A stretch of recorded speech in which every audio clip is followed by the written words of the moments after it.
Life tends to reveal its truth in moments that have nothing heroic about them. In crowded hospitals where someone receives the news that destroys the future they had planned. In quiet kitchens where old photos no longer make sense. In school hallways where a student discovers no one noticed their absence. It is in these moments that something becomes impossible to deny. Everything we love, fear, or try to protect moves toward the same end. And that end holds nothing. There is no stage, no applause, no grand epilogue.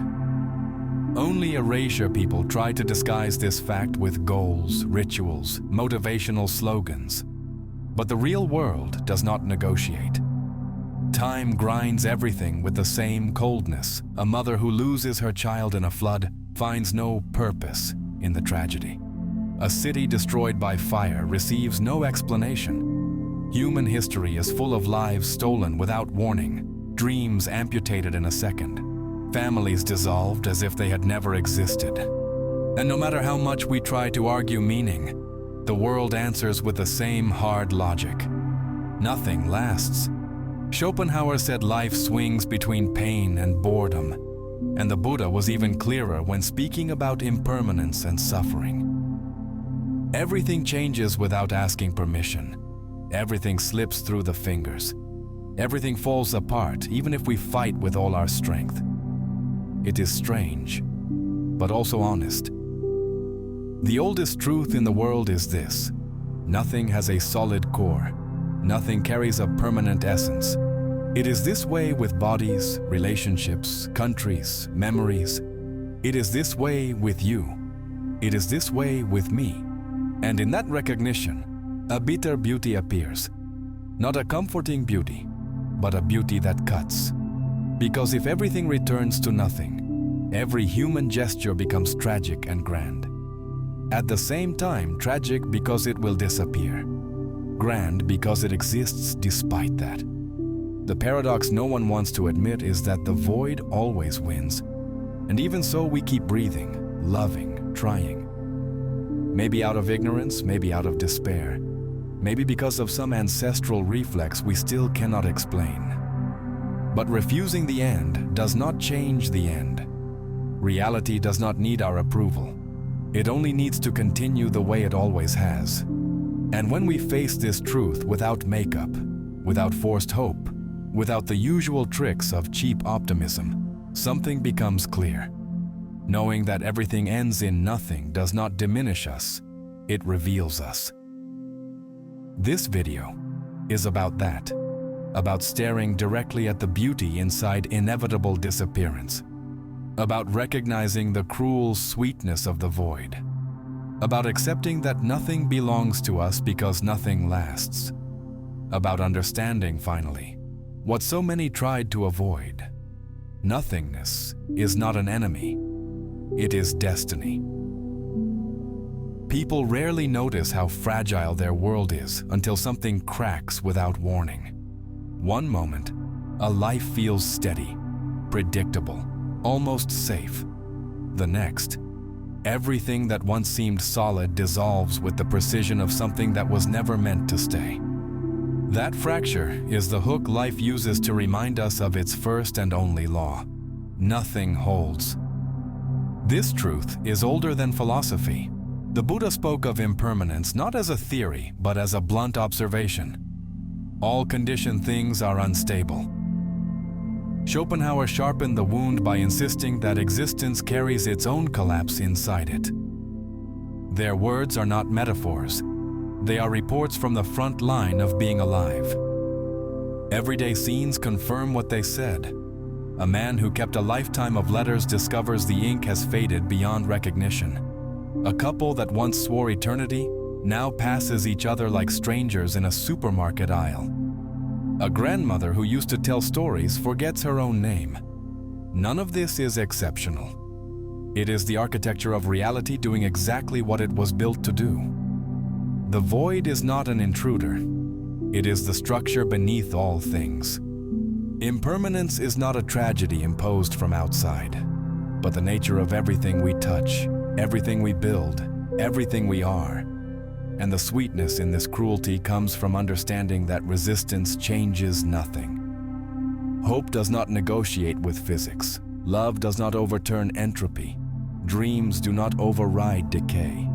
The world does not collapse because something went wrong. It collapses because collapse is the rule, and continuity the illusion. The sooner this becomes clear, the more honest the world appears. Not kinder, not gentler, but truthful in a way that strips every excuse from our hands. There is no debate left, no opposing argument that survives the weight of evidence. Impermanence wins every time. And yet, within the collapse, something razor-sharp emerges. A clarity that cuts through every lie we tell ourselves. A clarity that reveals the void as the only constant. A clarity that forces us to see that meaning, permanence, and identity are comforts invented to soften a truth that has never cared for softness. The chapter ends where life always leads, to the recognition that we stand on ground that was never stable, holding memories that fade, loving people who vanish, and becoming stories that will eventually lose their narrators. And still, the void remains, always patient, always waiting, always true. A disturbing idea sits at the center of human existence. The more clearly we understand reality, the less capable we become of finding comfort in it. Knowledge does not liberate, it dismantles. It strips illusions the way fire strips a forest, leaving nothing but the raw ground of what is. Consciousness is not a gift, it is a complication. Cioran captured this paradox with painful accuracy in The Trouble with Being Born. To exist is to endure the absence of meaning. He was not exaggerating, he was diagnosing. The moment the human mind becomes aware of itself, it also becomes aware of its impermanence, its fragility, and its failure to anchor itself in anything stable. The clarity that philosophers praise is the same clarity that corrodes every foundation we try to build. Buddhism recognized this centuries earlier. In the Samyutta Nikaya, the Buddha states plainly, "The world is swept away. It does not endure." This is not poetry.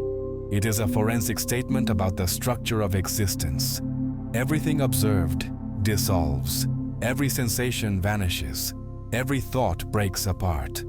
And the observer himself is nothing more than a temporary aggregation of processes that will soon scatter. To know this is to remove the final layer of denial. It is to accept that consciousness is a witness to its own disappearance. Philosophically, this is unavoidable. Once we accept impermanence as the governing law, every argument that depends on continuity collapses. Hope requires permanence. Morality requires permanence. Identity requires permanence. Without it, each concept becomes a hollow construction, attempting to stand on ground that is constantly erasing itself. No opposing stance can survive this analysis, because every counter-argument ultimately relies on the assumption that something will last. Yet nothing does. Even science reinforces this conclusion. Neuroscience shows that the self is not a unified entity, but a momentary pattern of neural activity, continuously changing, never identical from one second to the next. There is no stable core. Physics intensifies the blow. Entropy grows, structures break down, and the universe trends toward thermal silence. The philosophical and scientific lenses point to the same destination, leaving no conceptual refuge. This leaves us with a harsh but coherent insight. Consciousness is an instrument sharpened against its own peace. The mind that sees too clearly becomes incapable of believing in permanence, incapable of believing in purpose, incapable of believing in the narratives that once softened existence. Cioran again. We are born to realize that life is a failure. He is not offering despair, he is offering clarity. The early Buddhists reached a similar verdict, though with a different vocabulary. To see reality as it is means to recognize that suffering is woven into existence, because attachment is woven into the illusion of self. Once self dissolves, attachment dissolves. And once attachment dissolves, the world's tragedies stop being exceptions and become the natural functioning of things. This is pessimism only to those still hoping for stability. For those who accept the structure of the world, it is simply factual. The logic is airtight. If everything is impermanent, then nothing can be secured. If nothing can be secured, then meaning cannot anchor itself. If meaning cannot anchor itself, then consciousness becomes the witness of a void it cannot escape. There is no opposing argument strong enough to break this chain. Every attempt collapses back into the same conclusion. The world does not care for our interpretations. It dissolves regardless. The more we understand, the less we can pretend. Knowledge strips away hope layer by layer until the bare truth stands alone. And that truth is neither comforting nor negotiable. It is, however, honest, and once seen, it cannot be unseen. People spend their entire lives accumulating things they will never be able to keep. Houses filled with objects destined for donation bins, bank accounts that outlive their owners more faithfully than any memory, digital archives of photos no one will revisit. The contradiction is obvious and cruel. We gather as if permanence were guaranteed, while knowing with perfect clarity that our time is running out.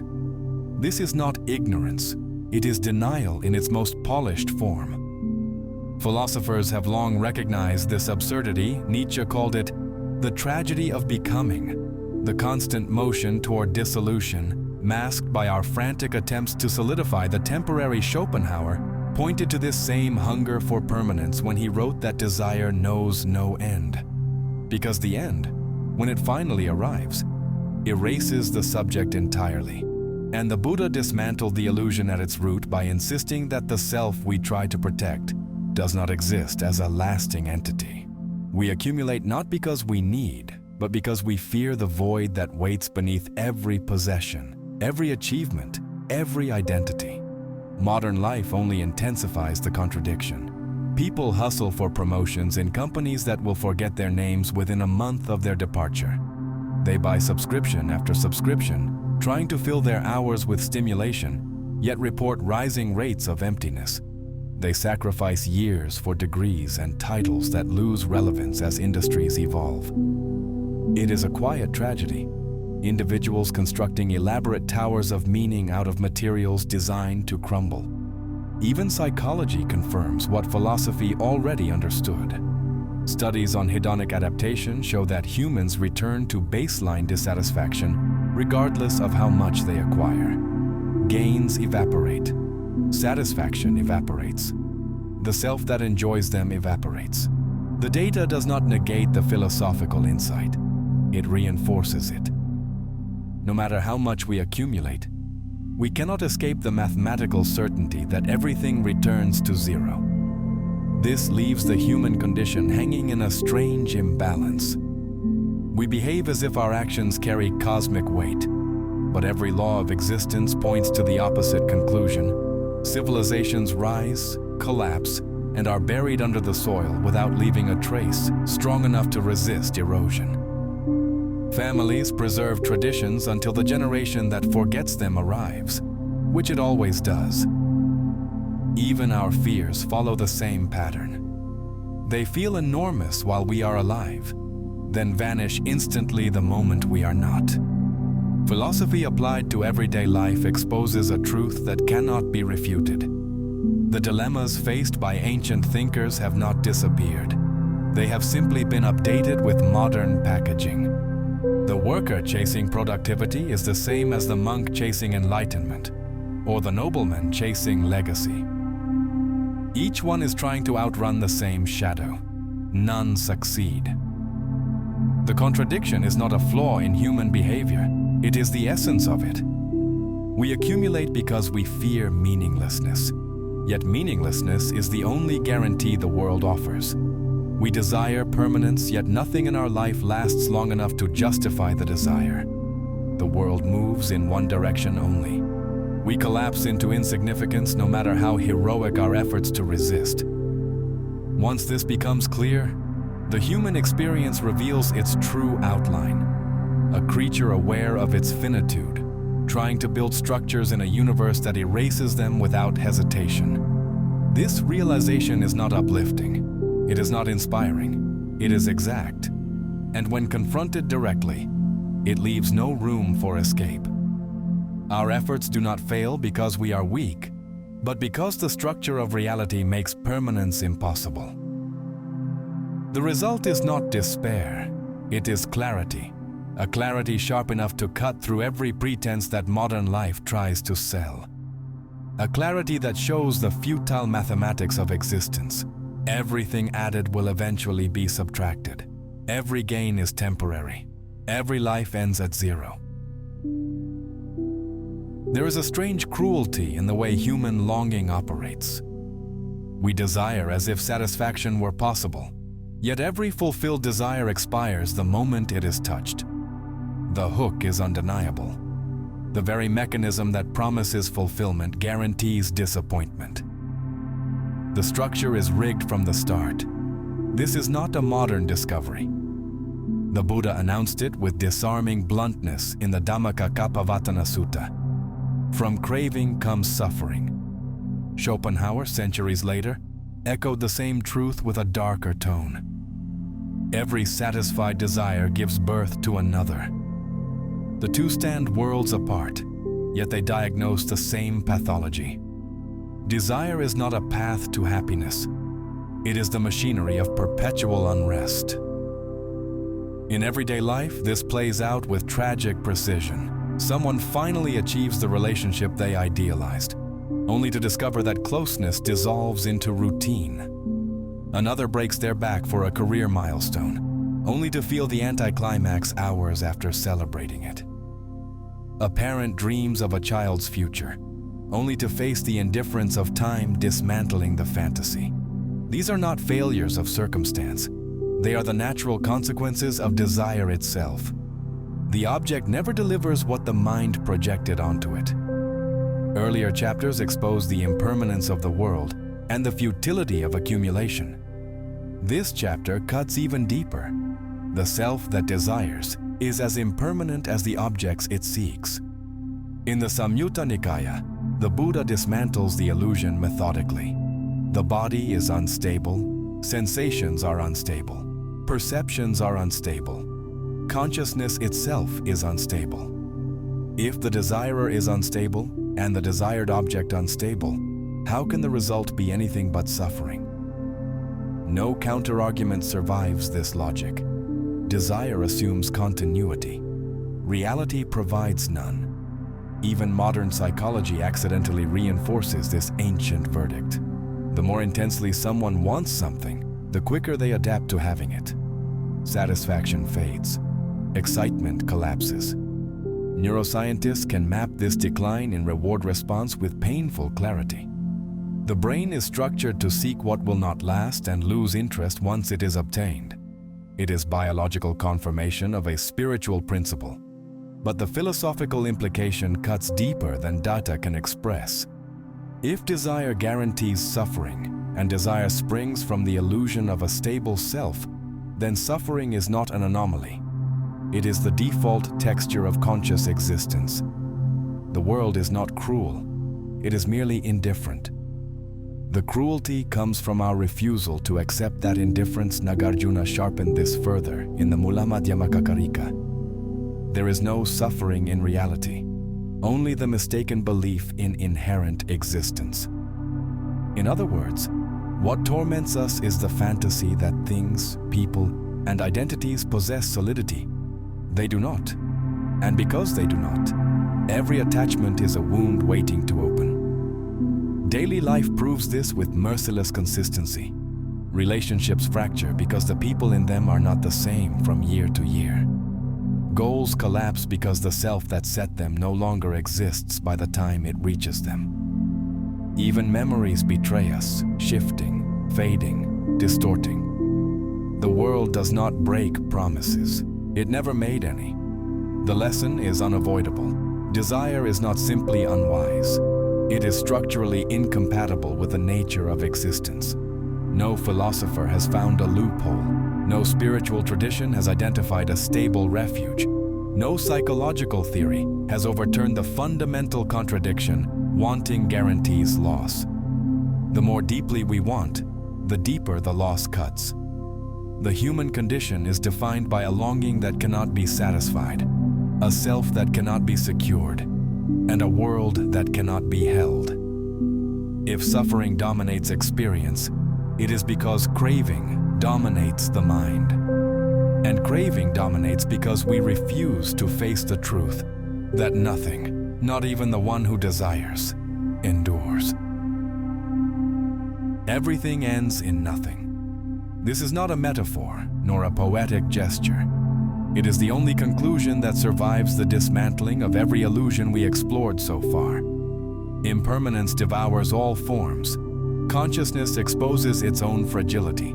Accumulation collapses into insignificance, and desire guarantees suffering. Each chapter, when stripped of detail, points to the same unmoving center. Nothing holds.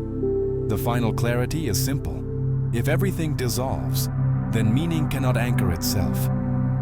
If meaning cannot anchor itself, then hope cannot justify itself.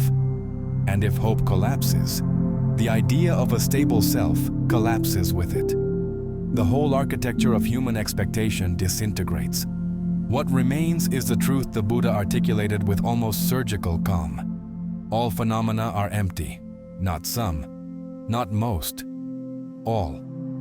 This does not require belief. It requires honesty. A world in constant flux cannot protect identity, cannot preserve achievement, cannot sustain desire. From the fading of memories to the decay of matter, every level of existence confirms the same law. To resist this law is to break against it. To accept it is to see clearly. The human impulse is to search for an escape, but there is none. Not in legacy, not in pleasure, not in purpose, not even in love. Everything is temporary, right down to the one who experiences it. What looks like tragedy is just structure. What feels like injustice is simply impermanence doing its work. The void does not move toward us. We move toward it from the moment we are born. And yet there is a final twist in this severity. When every illusion is removed, what remains is freedom of a strange, austere kind. A freedom stripped of hope, stripped of promise, stripped of everything except truth. Once nothing is expected, nothing can disappoint. Once nothing is permanent, nothing needs to be defended. Once nothing is owned, nothing can be lost. This is not comfort, it is clarity. Cioran sealed this insight with a line that functions as both verdict and epitaph. We inhabit a world for which we were not made. He was right. But the early Buddhists went even further. They understood that the very idea of we is part of the illusion. When the self dissolves, the world's indifference stops being a threat. It becomes simply the way things are. The conclusion is final. There is no stable ground beneath our feet, no destiny to fulfill, no meaning waiting to be uncovered. What there is the silence that follows the collapse of every false certainty. It is vast, it is cold, and it is true. The video ends where understanding begins, at the threshold of nothingness, where the world finally reveals itself without disguise. And the only possible response is the stillness of someone who has run out of illusions. There is a quiet moment, usually after the final sentence of a video like this, when something settles inside us. A recognition that the world is fleeting, fragile, vanishing, even as we breathe. And yet, here you are, still seeking depth, still choosing to look at the truth without flinching. That alone already sets you apart from most people sleepwalking through their days. If this message touched you, even slightly, it means you understand that life's meaning never comes ready-made. We build it in the small acts, in the conversations we choose, in the ideas we open ourselves to. in the voices we allow to shape our inner landscape.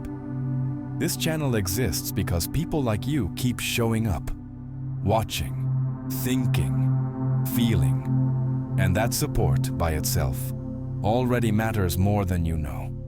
But if you want to take a step further, if you want to stand a little closer to the heart of this project, becoming a channel member is one of the most direct ways to help members get early access, exclusive posts, behind-the-scenes reflections, and a place in a community that values the kind of honesty most people run from. Your membership allows these videos to keep existing in a world that often prefers noise over depth. And if membership isn't possible for you right now, that's perfectly fine.